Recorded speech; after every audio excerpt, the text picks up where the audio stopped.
大家好，我係貓哥啊！嗱，我哋今日咧又開一部較為早前發售嘅一款經典嘅保時捷9111964年嘅版本啦。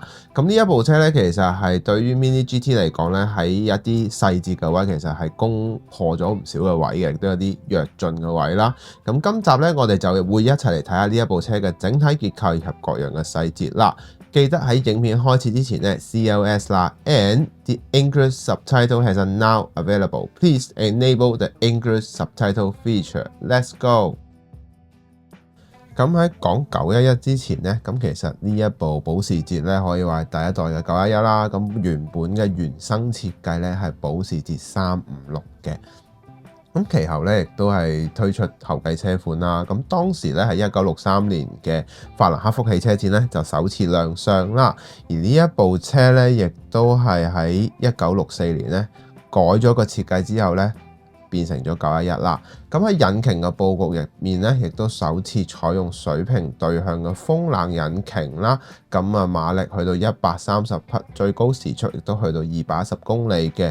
咁呢一款設計咧，可以話係當時嚟講係相當之犀利啦，亦都形成咗一個過目不忘嘅經典設計啦。咁911亦都成為咗保時捷一個核心嚟嘅。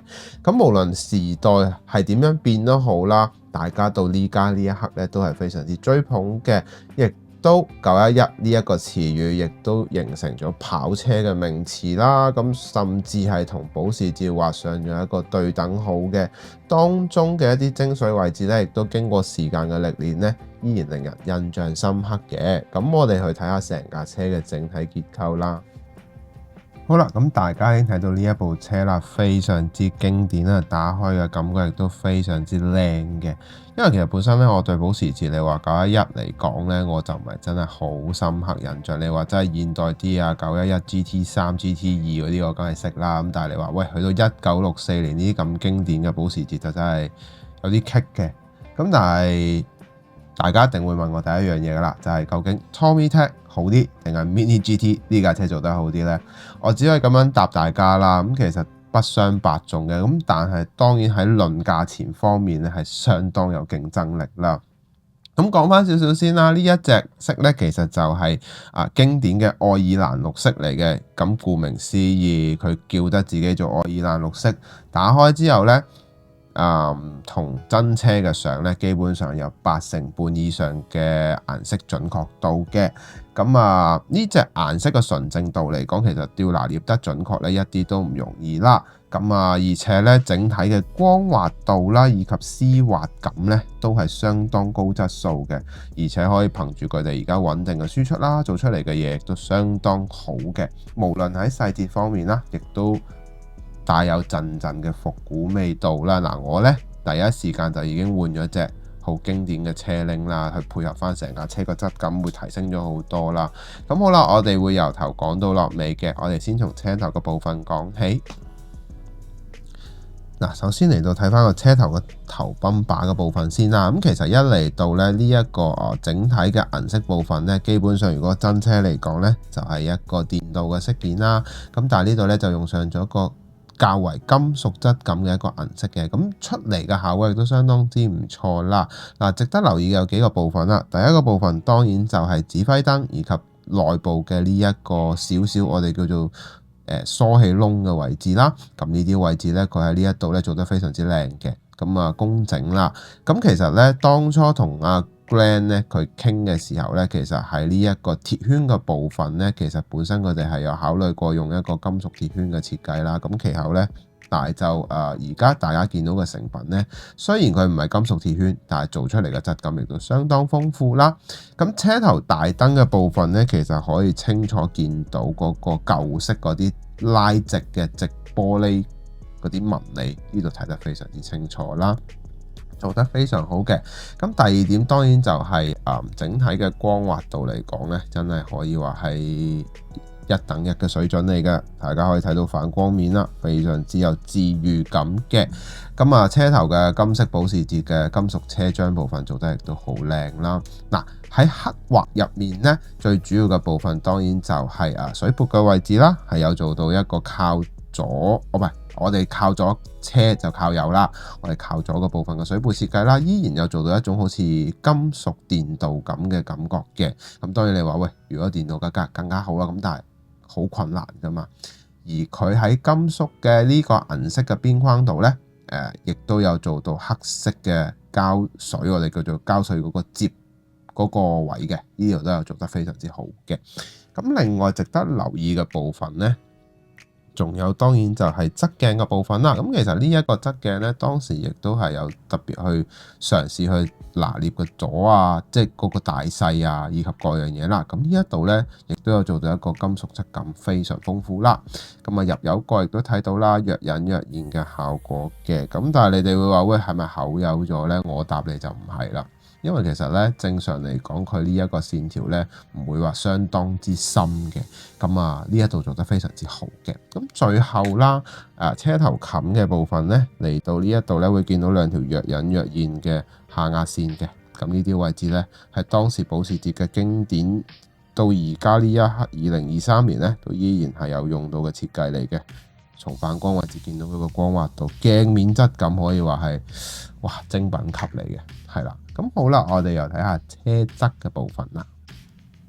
好啦，嚟到車側嘅部分啦。咁其實呢個整體嘅911呢一個設計呢，都到而家今時今日呢，就算係現今呢，都係一個過目不忘嘅設計，都非常之豐富啦。到而家呢一刻，大家真係好深入，即係記喺入面。保時捷嘅樣就係咁嘅樣噶啦。整體車身較為長得嚟呢，佢係有種好袖珍嘅感覺。Mini GT 呢，喺呢一種感覺度呢，做得非常之準確啦。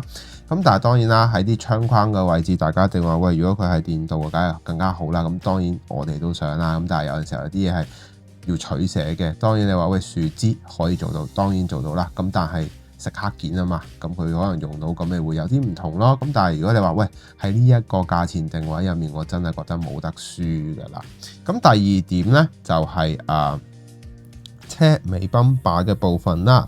車尾泵把嘅部分呢，其實呢一點呢，佢依然有跟得非常之足，而且呢係有金屬後嘴嘅感覺嘅。呢一度亦都係有少少側咗嘅效果啦。呢一度做得非常之靚，以及呢尾泵把嘅突出少少嘅位置呢，喺呢一啲位置呢做得非常之足嘅。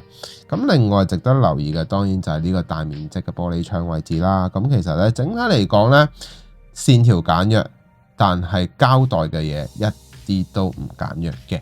咁啊，喺呢一啲位置咧，可以睇到當年嘅設計師咧點樣可以影響現今嘅後世嘅一啲咁經典嘅設計啦。咁其實咧，真係我覺得佢今次呢部車咧喺嗰層油上面做得非常之係有啲唔同嘅，但我又講唔出佢有啲乜嘢唔同。總之佢就係好精品咯，係啦，我都唔知點樣答啦，係啦。大致就係咁啦。咁其實你話喂，仲有啲咩特別嘅位呢？當然有啦。咁我就其實本身佢隻車拎呢都做得非常之豐富喺細節上面啦。咁但係你話喂，如果可以再做電鍍質感就更加好啦。咁所以呢，我就換咗一隻呢較為 classic car 用嘅一隻拎啦。咁呢一隻呢，係隻6.8mm 嘅拎嘅。咁大家有興趣呢，可以就參考翻我呢一個設定啦。咁就會營造咗咁樣嘅質感啦。好啦，我哋又講下內籠嘅後車尾嘅部分先，係啦。好啦，嚟到車尾嘅部分啦。咁其實整體嘅車尾咧，令我有驚喜嘅感覺嘅。首先，風冷引擎嘅嗰個散氣網啦，係一個分件嚟嘅，做得非常之靚仔嘅。咁啊，呢一啲滲線位置做得唔會話有任何嘅問題啦。咁啊，第二點當然就係喺呢一個我哋叫做金屬嘅呢一個保時捷車廂嘅部分啦，用上咗金色以及兩款都用上咗全金色嘅設計啦，非常之靚嘅。保時捷嘅字體非常清晰、立體清楚嘅。咁另外呢，嚟到頭泵把嘅部分呢，亦都可以睇得非常清楚嘅，就係佢嘅指揮燈嘅部分啦，每一格呢都係好分明嘅。咁呢啲位置亦都係 Mini GT 喺呢一啲位置睇得出佢呢部車其實係應該好有心機做，因為當時我同阿 Glenn 講呢，其實佢都好中意呢一款車啦。咁同埋佢喺啲細節上面咧都做過好多唔同嘅微調嘅。咁啊，呢一個字估唔到佢最尾都做得到出嚟，非常之厲害嘅。咁但係車尾咧就非常之有流線型嘅質感嘅，咁呢一啲位置表達得相當充足啦。好啦，咁大致係咁啦，咁我哋又打開個內籠俾大家睇睇咯。好啦，嚟到內籠嘅部分啦。咁首先呢，我有經過資料搜集嘅時候呢，1964年係有2個版本嘅。第一個版本就係而家眼見嘅呢一個我哋叫做灰色格仔紋啦。咁我就簡約地上咗顏色嘅，咁正常應該有水貼啦。咁但係我未整到啊，咁所以就冇辦法啦。咁就配上咗絲絨面嘅，咁啊同埋嗰種我都唔知叫咩啊，好似啲又唔係去到麂皮嗰種質感，好似羊毛嗰種好厚嗰啲咧大褸嗰啲質感嘅。咁側邊呢啲位置全部都有嘅，座位位置都會有嘅。咁但係而家就用上咗純黑色啦。咁另一種就係好似Napa 設計嘅嗰一款嘅嗰種咖啡色啦。咁我就用上咗經典嘅款式嘅。咁座位方面就咁樣啦，後座就會保留翻嘅。就後座位置咧，其實佢就係用上咗好似啱啱講嘅羊毛質地啊，所以就保留翻黑色嘅。咁喺中間嘅一啲位置咧，我就做咗一啲點綴位啦。咁其實咧，經過咗細節表現之後咧，咁例如佢經典嘅5個儀表板嘅部分啦，咁呢啲位置亦都係睇得非常清楚嘅。呢啲位置亦都睇得到啦。我轉對焦俾大家睇，就會睇到噶啦。係啦，咁大致就係咁樣咯。咁好啦，我哋會後翻埋架車啦。咁因為即係比較簡單啲嘅，咁我哋就講下今集嘅可購買指數啦。好啦，嚟到今集嘅可購買指數啦，咁我會俾佢9分嘅，因為其實咧呢一部車無論喺個顏色嘅準確度啦，以及一啲細節位置咧，依然係有高度還原到嘅。